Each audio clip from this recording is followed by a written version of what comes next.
possibly have. So you just kind of casually sat out there like that. Because posture is very martial, okay? When you have better posture, good posture, you project confidence, okay? Plus, you work with gravity, so you actually are going to get less tired, right? Because imagine a 500-pound flagpole that's straight up and down. Pretty easy to balance if it's pretty straight up and down. But if it's at an angle, all of a sudden it's really heavy, right? So when you have bad posture, you put extra stress on your back and your knee, etc., your hip, etc. So try to get your shoulders over your hips, over your knees, okay? Whether you're sitting or standing. That's something you can practice anytime, okay? Okay, number two, everybody say breathing. Breathing. Literally, it's something we do all the time. What I'm referring to is abdominal, okay? Not thoracic breathing or diaphragmatic breathing, deep breathing, okay? It's one of those things that if you see a newborn baby, they always breathe deeply. And somewhere in the process, we start breathing shallow, okay? What happens is, think about it, if you're ever angry or fearful, what is your breathing pattern? It's short and shallow, okay? So preferably you breathe into your nice deep breath in through your abdomen, through your nose. What happens when you breathe through your nose, you engage the lower lobes of the lungs, which are associated with being calm. Okay, next time you find yourself stressed out, just try it. Take 10 deep breaths and watch what happens. Yes, ma'am. Yeah, exactly. It's incredibly powerful, right? Yeah, it makes it incredibly different. Same thing as an instructor, a kid gets the wind knocked out of him, they're having a hard time, what do? Take a deep breath. As a parent, that's what we tell our kids. We should just remember that for ourselves. So the first one was posture, second one was breathing, the third one, everybody say stride. Stride. As in the length of steps that you take when you walk. There's a direct connection between your level of health and the length of your stride, okay? And so in samurai, they'd always walk with a tangi in, which is their center, leading the way, okay? But what happens, by the way, when your stride is good, you automatically, what does that mean if your steps, you normally take like a 28-inch step, can you take a 30-inch step?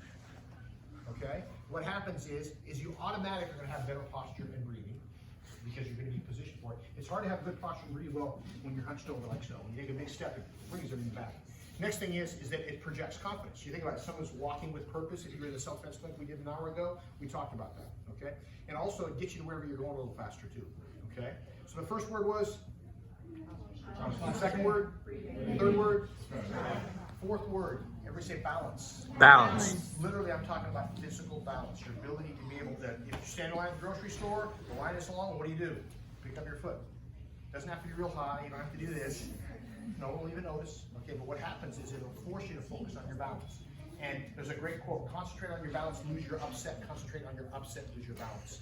And when you are physically, when you're emotionally upset, your balance is not as good. So next time you find yourself upset, pick a foot up off the ground. Watch what happens. One of two things is going to happen. One of them is your foot's going to be, you're going to have terrible balance, or the other one is you're going to find yourself breathing and calming down so you can focus on your balance and you're going to lose your upset. Okay? I shared this story a few months back. This is about a year and a half ago. I'm with my wife and I just get back from grocery shopping. I've got like 3 bags of groceries. I'm just totally packed and maxed out with groceries. And I'm at the back door and she's got the keys. And I'm waiting for her, and I look over, and she's still in the car talking to one of her sisters I'm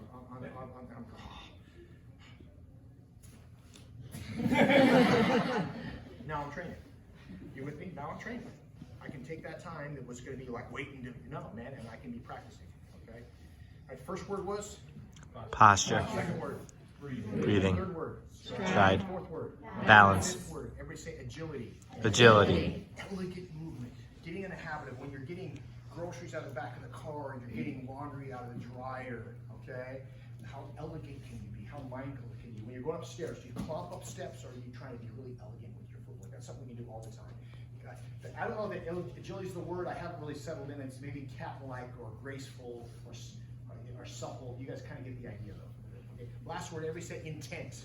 Intense. Intent, that's the energy with which you bring to a situation, okay? If I'm meeting you for the first time, hopefully, I'm going to try to be an intent of it's nice to meet you. I'm going to try to give the intent of kindness, right? If I meet you someone in the back alley and someone wants to inflict harm on myself or my family, my intent's going to be different. Does that make sense? Okay. But those 6 words are things you can practice all the time, and that's a way that we can strive to. Not only we can get better at martial arts, not just when we're here, but when